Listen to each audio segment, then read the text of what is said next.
Hello बच्चों, online class में आपका स्वागत है।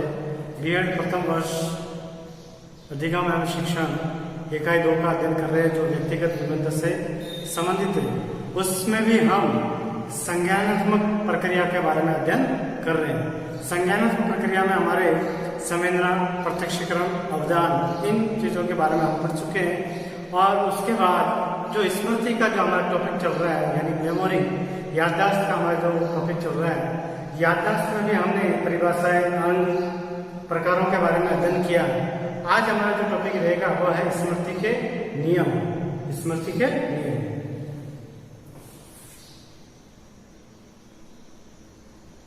कक्षा फर्स्ट ईयर,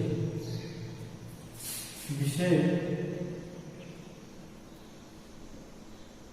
अधिगम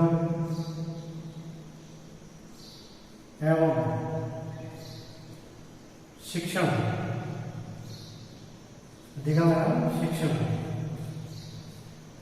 और हमारा जो प्रकरण है वह है स्मृति।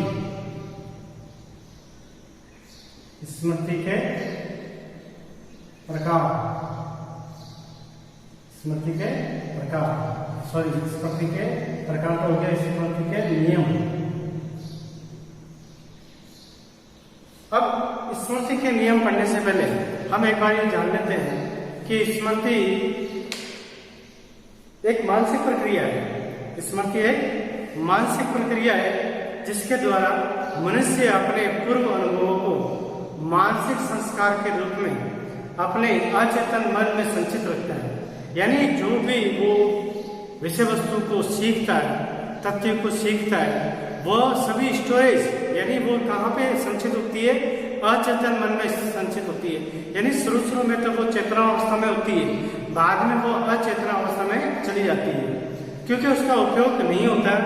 जब उसका उपयोग हो, उसके मतलब जब उसका उपयोग होना होता है, तब वो अपना आप वो चेतनावस्था में आ जाती है। इसी को हम स्मृति कहते हैं। अब स्मृति के जो नियम है वो क्या नियम है? सबसे पहला है स्मृति के 3 नियम बताए। स्मृति के 3 नियम बताए।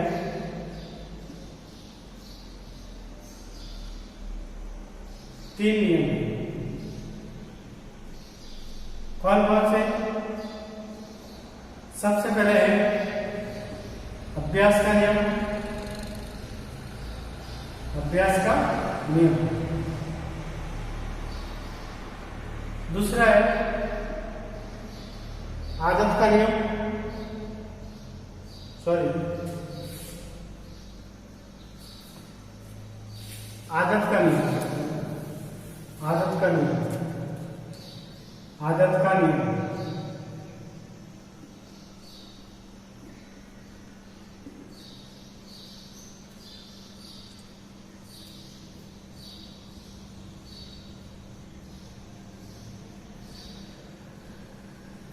फिर है निरंतरता का नियम। निरंतरता का नियम। और तीसरा है परस्पर संबंध का नियम। परस्पर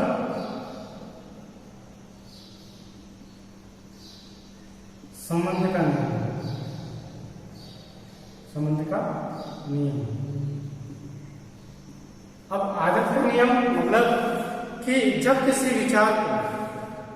विचार को बार बार दोहराया जाता है तो हमारे मस्तिष्क में उसकी छाप इतनी गहरी हो जाती है कि हम बिना विचारे उसे व्यक्त कर देते हैं। यानी हम किसी कार्य को बार बार करते हैं तो वो कार्य हमारे दिमाग में छाप पड़ जाती है, यानी वो हमें गहरा याद हो जाता है। बालकों को जैसे पहाड़े याद होना, ये क्या है? बार बार जो उसको अभ्यास करता है, बार बार याद करता है, बार बार आदत में डालता है, तो वो चीज जल्दी याद हो जाती है। निरंतरता का नियम जैसे सीखने की प्रक्रिया समाप्त हो जाने के बाद जो अनुभव विशेष रूप से स्पष्ट होते हैं वे हमारे मस्तिष्क में कुछ समय तक निरंतर आते रहते हैं। यानी हमारे दिमाग में ये चीजें आती रहती है, अतः उन्हें स्मरण करने के लिए किसी प्रकार का प्रयत्न नहीं करना पड़ता है। उनको याद करने के लिए किसी प्रकार का प्रयत्न नहीं करना पड़ता।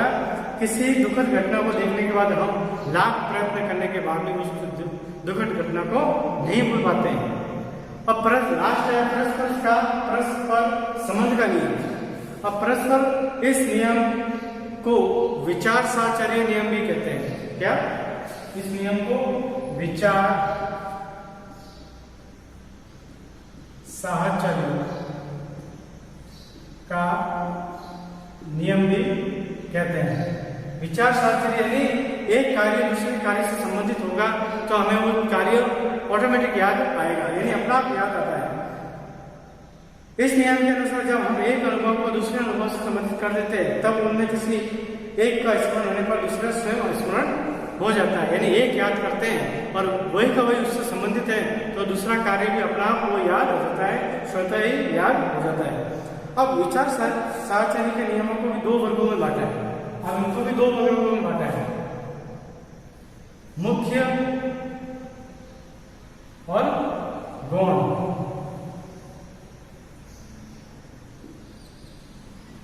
यानी मुख्य नियम और गौण नियम। अब मुख्य नियम है जैसे पहला है समीपता का नियम, दूसरा है समानता का नियम,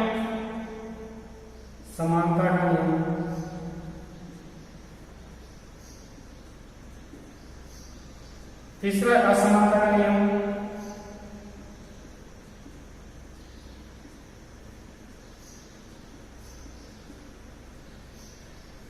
चौथा है रुचि का नियम,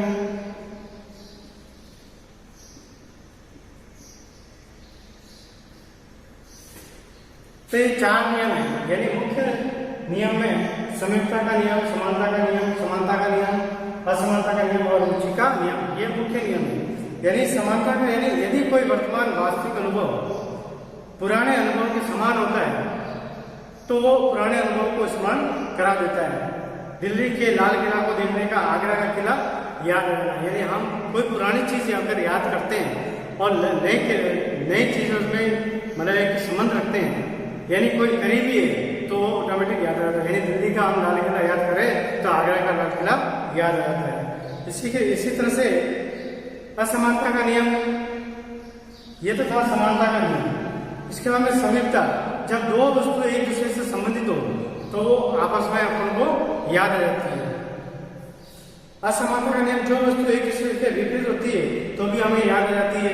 जैसे हम रात को याद करते हैं तो दिन अपना याद रहता है। इसी तरह से बहुत सी चीजें होती है जो विपरीत होती है तो उससे हमको याद आ जाता है। जैसे खट्टा खाते हैं, मीठा खाते हैं तो मीठा का उल्टा क्या होता है? खट्टा, तो खट्टा याद आ जाता है। रुचि का नियम, जिन बातों में बालकों को जितनी अधिक रुचि होती है उतना ही अधिक सरलता से उसको स्मरण हो जाता है। यानी जितनी ज्यादा उसके अंदर रुचि होगी उतना ही जल्दी याद होगा। अब है गौण नियम, प्राथमिकता का नियम, इसमें कौन सा है? प्राथमिकता का नियम। दूसरा है नवीनता का नियम, नवीनता का नियम। तीसरा है आवर्ती का नियम,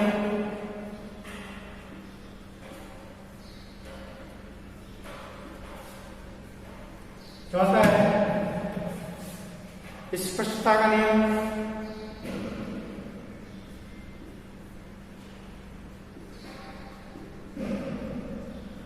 पांचवा है मनोभाव का नियम, मनोभाव का नियम। ये गौण नियम। ये क्या है? प्राथमिकता का नियम, यानी जो हम प्रार्थना करते हैं वो भी हमें स्मरण हो जाता है। और नवीनता का नियम, जो अनुभव जितने अधिक नवीन होते हैं उतने ही वो शीघ्र सरलता से उसका स्मरण किया जा सकता है। इसी तरह से आवर्ती का नियम, जो अनुभव बार बार प्राप्त होते हैं वे सरलता से शीघ्र स्मरण हो जाते हैं। जो बार बार हमें प्राप्त होते हैं, जो ज्ञान हमें बार बार प्राप्त होते हैं वो हमें जल्दी, आवर्ती का मतलब भी होता है बार बार, इसी की तरह से स्पष्टता का नियम, जो विचार और अनुभव जितने अधिक स्पष्ट होते हैं उतने ही शीघ्र वे समझ में आ जाते हैं और याद हो जाते हैं। मनोभाव का नियम, यानी अपने व्यक्ति अपने मनोभाव के अनुसार अनुभव को स्मरण करते हैं। दुखी मनुष्य केवल दुख और कष्ट की बातों को ही स्मरण कर सकता है। जब हम प्रसन्न होते हैं तो हमें सुखद की बातें याद आती है, और हम अगर दुखी होते हैं तो दुखद की बात याद आती है। तो ये थे अपने स्मृति के 3 नियम, आदत का नियम, निरंतरता का नियम, परस्पर संबंध का नियम, और इसको विचार सरल करने का भी नियम कहते हैं। और ये भी 2 तरह के होते हैं, मुख्य और गौण। मुख्य में समीपता का नियम, समानता का नियम, असमानता का नियम, रुचि का नियम, और गौण का प्राथमिकता का नियम, रंगीनता का नियम, आवर्ती का नियम, स्पष्टता का नियम और मनोभाव का नियम। आशा करता हूँ आपको समझ में आए होंगे। धन्यवाद।